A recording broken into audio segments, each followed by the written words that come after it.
guys, I'm actually kind of here for a help. So I read a bad book this week, or I should say I DNF'd sort of a book this week. And I mean, it was a mystery, so I did skim through to find out, if the ideas that I was kind of formulating were heading in the right directions. They were, but it was a really good twist in there. It was really good. Unfortunately, there's just too much that I had too many problems with. So I had to DNF it, and I was really bummed. And it made me think of all the books that I've looked for that I remember as a kid, because I read a lot of bad books when I was a kid. But I also read a lot of good ones. And it's funny how I tend to remember the really great ones and the really bad ones the most. And so I was like, it got me thinking about it. Got me thinking about, so there was a book. I'm trying to think. I'm pretty sure I read it when I lived in Landers, so I would have been almost 14. And that's kind of weird because the book is way too young for me. But I'm pretty sure I read it then. And it was the story of a girl who moved a lot. And I think that's why I liked it, even though I hated it. Because I moved all the time when I was a kid. Like, I had more schools than there are grades sometimes. It's crazy. But, so I didn't like the book, but there were things about it I did like. A, she moved a lot, so she was always the new kid in school, like me.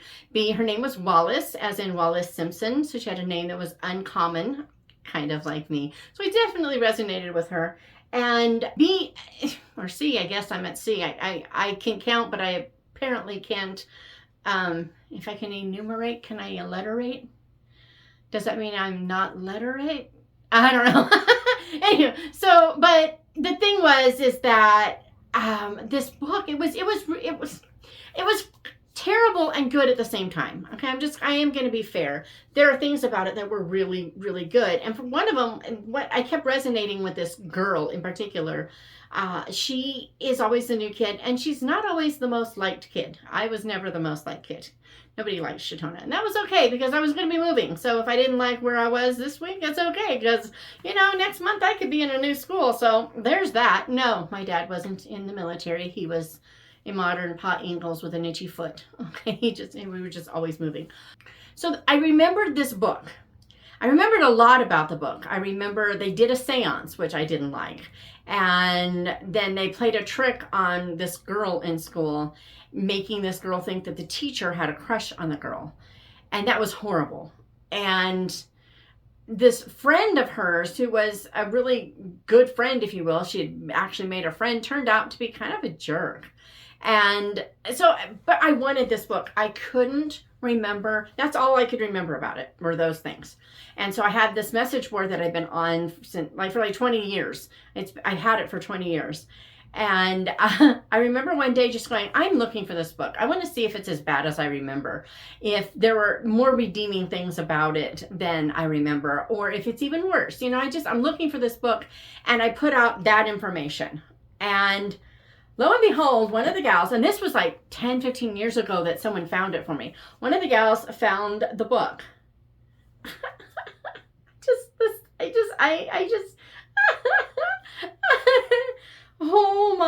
Oh my.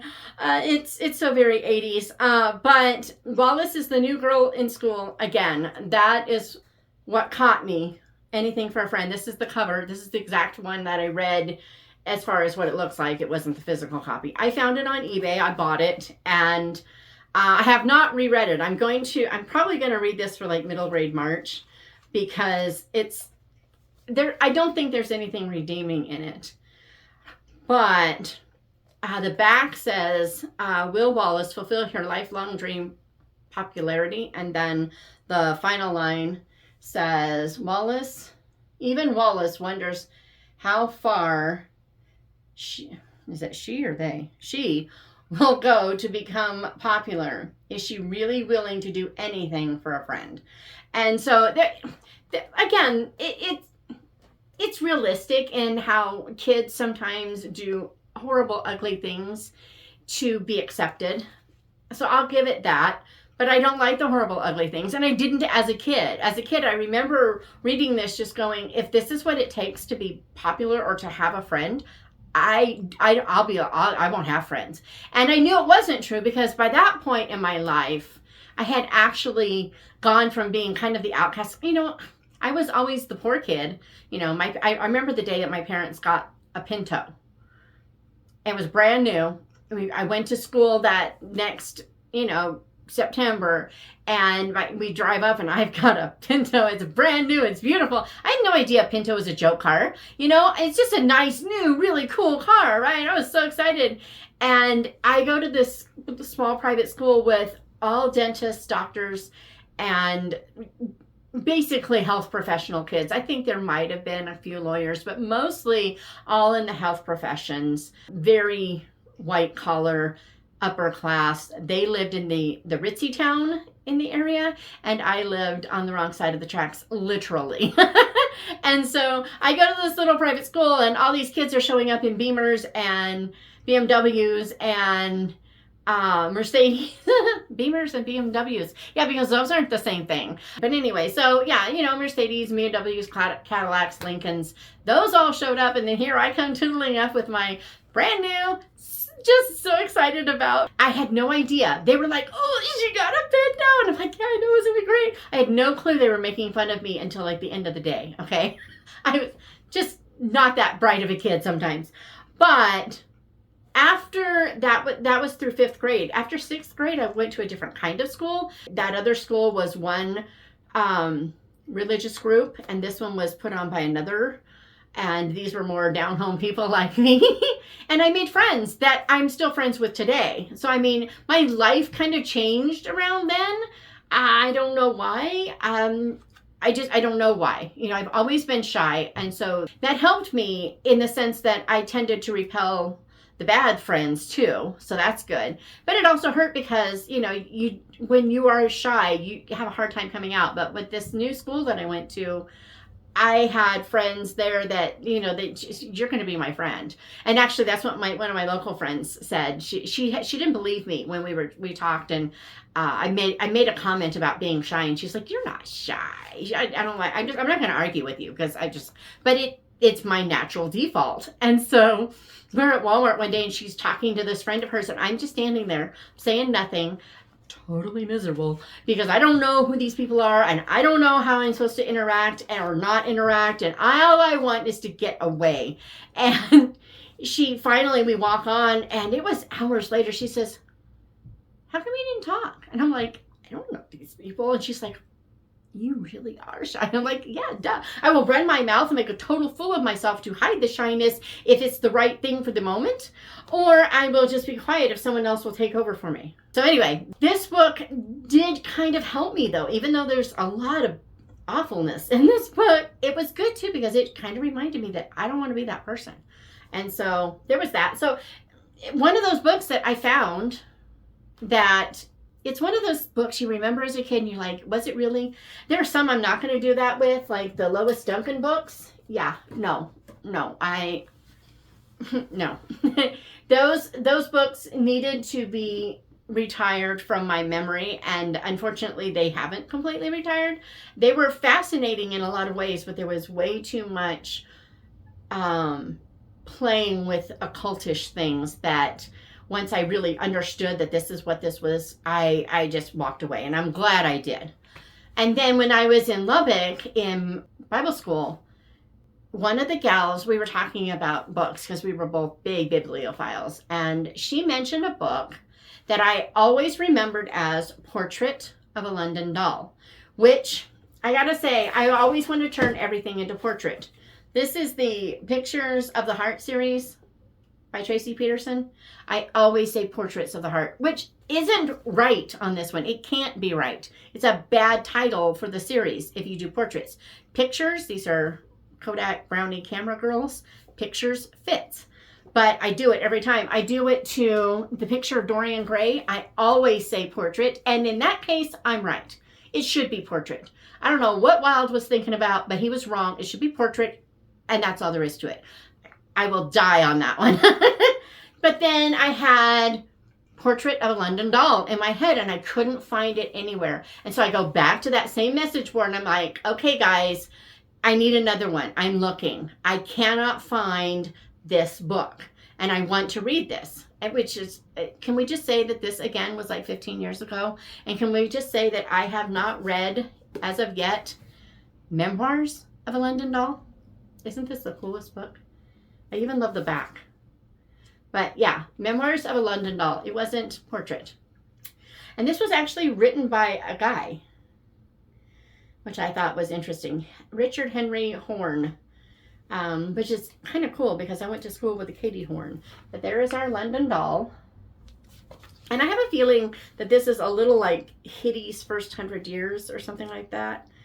Most of the illustrations are only at chapter headers.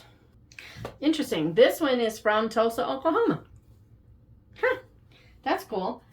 But for what it's worth, I don't know anything about this book. I only know that gal liked it. This was last checked out from this library in 1971. And as far as I can tell, it was only checked out 3 times from that library. That's sad.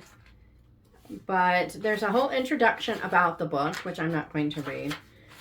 And it's a long introduction. Whoa. Memoirs of a London Doll, My Making and Birth. In a large, dusty room at the top of a dusky house in one of the dusky streets of High Holborn, there lived a poor doll maker whose name was Sprat. He was an extremely small man for his age and not altogether unlike a sprat in the face. He was always dressed in a sort of tight pinafore and trousers, all in one, that fitted close to his body, and this dress was nearly covered with daubs of paint, especially white paint, of which he used most in his work. His family consisted of a wife and 3 children, 2 boys and a girl. This poor family had but one room, which was at the top of the house. It had no ceiling, but only beams and tiles. It was the workshop by day and bedroom at night. So anywho, it's the J. Myers Memorial Library, Temple, Israel, Tulsa, Oklahoma. Presented by Mrs. Lewis F. Myers. Honoring the bar mitzvah of Daniel. I can't read the name. It's really crinkled and whatever. March 1969. Maybe if I had glasses. That's kind of cool. I didn't know about this. So I bought the book on eBay 15 years ago. I don't even know what I paid for it. I just bought it because I remembered from way back in 1987, right after I graduated from high school, I bought this book because a girl said, this is a great book. You want this book. So, you know, maybe wasn't even 10 years after that. Yeah, maybe 12 years after that, 10 or 12 years after that, I buy this book. And no, it had to be more than that. It had to be more than that. It had to be 15 to 20 years later, I bought this book. And only because someone found it for me. Which is why we're here today. Because guys, there are 2 books, especially, that I'm looking for from my childhood. And I'm hoping that somebody will help me with them. So, the first one, here are the things that I can remember. There is a girl, she lives with her family, and they tell a story about, I think, the girl in the story, I think her name is Rosamund, and I think with a U-N-D, I'm pretty sure that's what my brain sees, and Rosamund, I believe, lives in the land of 3 roses. I think that's like the story. And she lives alone. She can't be around other people because she'll get sick. And I feel like there was like this tie into the other book that I didn't catch as a kid that now I'm going, oh, I bet. But she gets sick. She couldn't have a pet. She was just there all alone. And she wanted just a plant, a house plant, a philodendron. As a matter of fact, for years, I think I asked my mom what a philodendron was. And this is what my mom thought one was. And so, for years, I thought a pothos was a philodendron. but it wasn't, obviously. Because I found out later that's not what a philodendron is. Haha, what do I know? So there's that. But I know that much. And I remember they told stories. It's the first time I've ever heard of the game telephone or gossip, where you tell something to the person next to you and it goes around the room and you get back to the beginning. I remember that in that book, it started as The Land of the Three Roses. That was the first one. And it went around the room and it ended with a hunk of smelly cheese.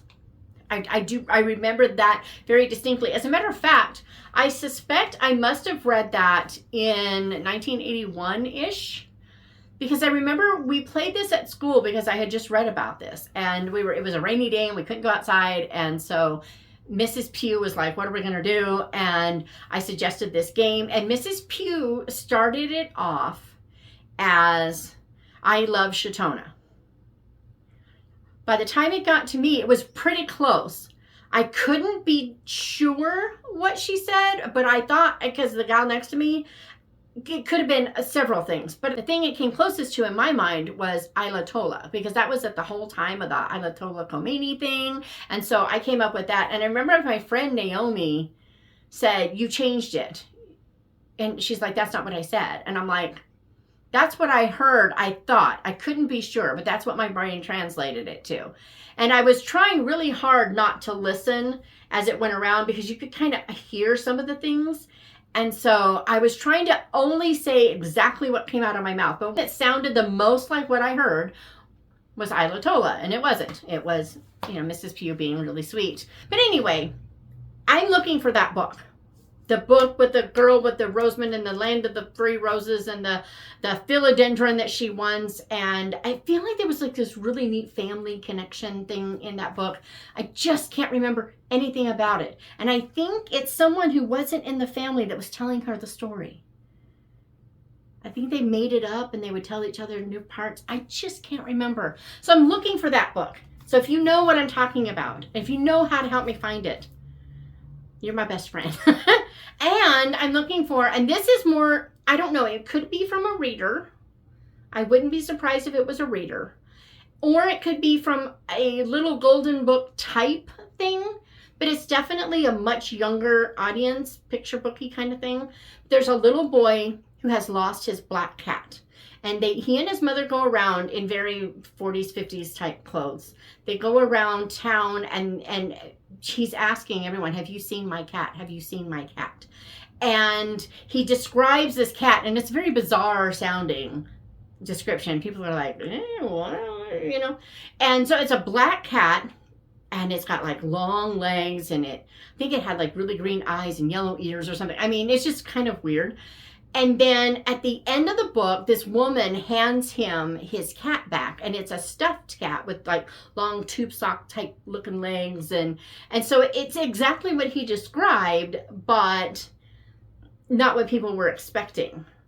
I'm looking for that book. And I feel like I want to do something fun. So to do that, I'm going to insert here a video of me going through my wish list on, every once in a while I will see a book and I'm like, oh, I need to buy that book. Okay.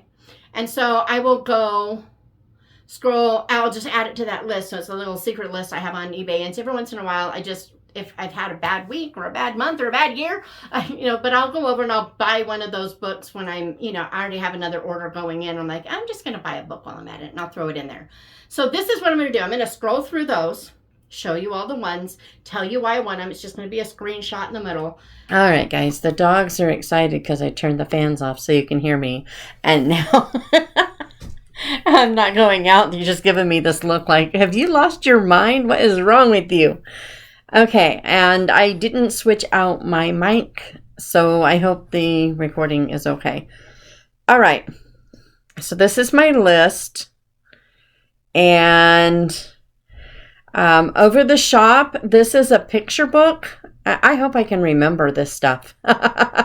This is a picture book. As far as I know, it is a wordless picture book about a family that has to fix up the living space over the shop. And I especially love this like curved window thing because it reminds me so much of like the lower half of the store that my next book strings book is set in Bern, Indiana. So there's that.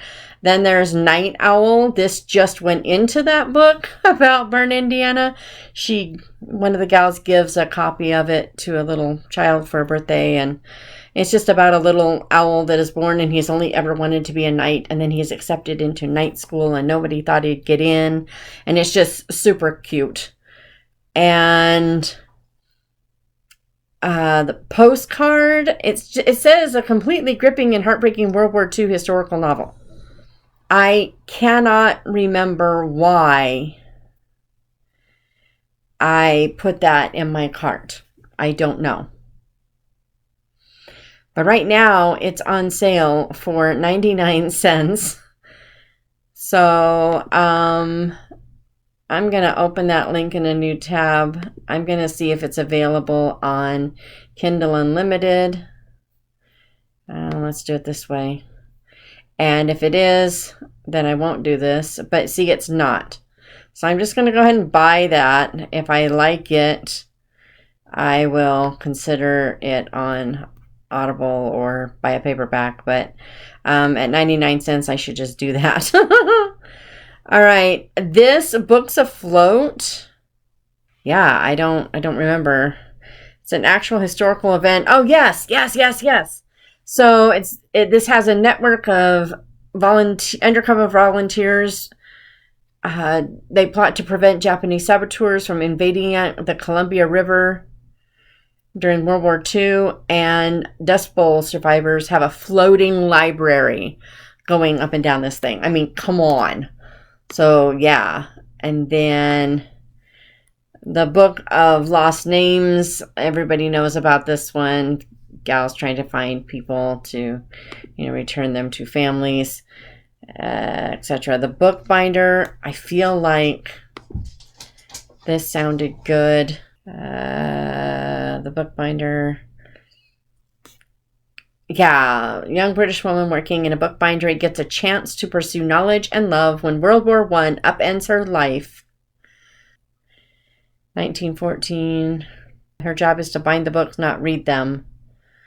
And I want to read it because I actually have a bookbinding war story in mind, and I kind of need to make sure that I'm not doing what someone has already come up with. So there's that. And then the Scottish Ladies Detective Agency sounds fun. And I think I listened to the sample and it was okay. Maud pinned up the map on the office wall. This will serve to remind our clients that we take cases not only in the city, but in the whole of Midlothian. Daisy looked dubiously at the map headed Edinburghshire or Midlothian. Okay. All right. At first, I wasn't really impressed with that accent, but it does get better as it goes, so that could be good. It's a romantic comedy murder mystery. And I have decided that I can handle rom-com much better than I can just straight up romance. But come on. The cover is just beautiful. For one thing, I love this cover. It is, usually these illustrated ones with these faceless people annoy me, but this one didn't. She has big plans for her writing career. Swooning kisses, sigh-inducing happily ever after. She's going to write them all. There's just one problem. She can't seem to stop killing off her characters. Come on. Yes, I can read it on Kindle Unlimited, but come on. And then it looks like it looks like I bought a lot because I don't have as many on here now. Murder in Postscript, A Lady of Letters Mystery Book 1. That sounded good. Book Spy, World War II novel of librarian spies. Yes.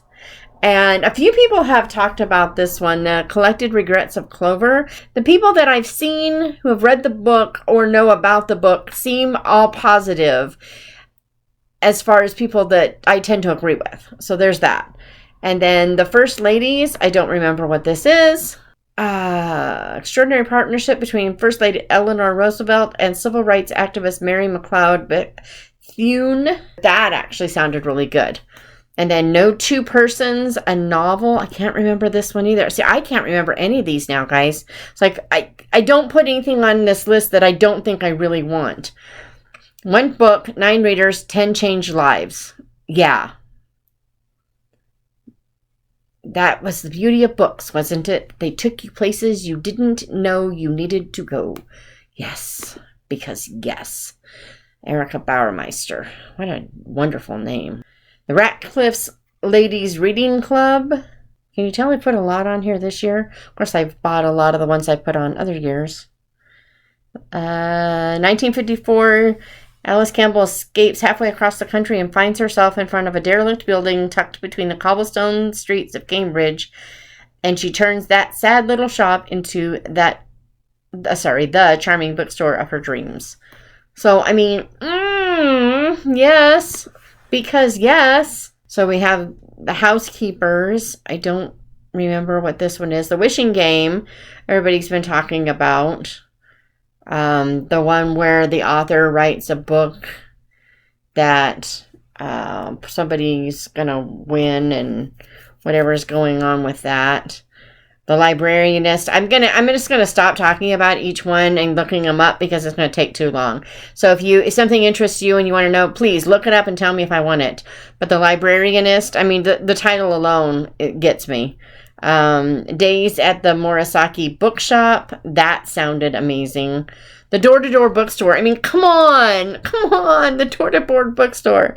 Truth and Beauty, How the Lives and Works of England's Greatest Poets Point to a Way to Deep Understanding of the Words of Jesus. That one, yes, because yes. Unexpected Inheritance of Inspector Chopra, a Baby Ganesh Agency Investigation. I don't remember why for sure I wanted this one, but it sounded fascinating. And then Cues, that's a craft book. Okay, The Body on Scafell Pike in the Lake District Murder Mysteries. Okay, so this comes out like any day now. It has been out since June in England, but Scafell Pike is where, when we were in England, my friend that we went with, she actually climbed Scafell Pike, and it's where my Wynwood series is set. So I'm like, yes, and I actually have a mystery-ish thing coming from Scafell Pike myself, and so I definitely need to read that. This one, the Harry Potter Azkaban, I'm buying it anyway, so it doesn't really matter. My Life Begins. I feel like this might be the one where he discovers he's getting a small sibling and at first isn't sure how this is going to fit him, and then it does. Wait Until Morning, I don't know. Trouble Is My Beat. They're like detective stories by James Scott Bell. All for a Song. It's Alison Pittman, so it's Christian fiction, but I don't know. I don't have the Jane of Lantern Hill or the Emily books. Smoldering Fire is, D.E. Stevenson, so there's D.E. Stevenson. And then Miss Mole is E.H. Young, who I've been told is similar to D.E. Stevenson. So those are the ones that are on my list right now. What I want from you, as my thank you for helping me, pick out one of the books that you would also like to have. And tell me what it is and why. And I will draw a name and I will buy both of us one of those books just because why not? And I think on Thursday we'll be talking about what I've read this month so far, which isn't much. I'm just saying. Have only read a few things. Hopefully by then I'll be done with Lady Hardcastle, which is so good so far. And a whole bunch of stuff to just kind of overshadow the fact that I just did not like that book. I'm going to rant. I'm going to warn you. I'm going to rant. So I will see you Thursday, and, put your book that sounds best to you in there. And if there's one that needs to be on my list that isn't on my list, but you are absolutely certain I will love, add it too. I may just ignore that list if you've got something better. That's what I'm saying.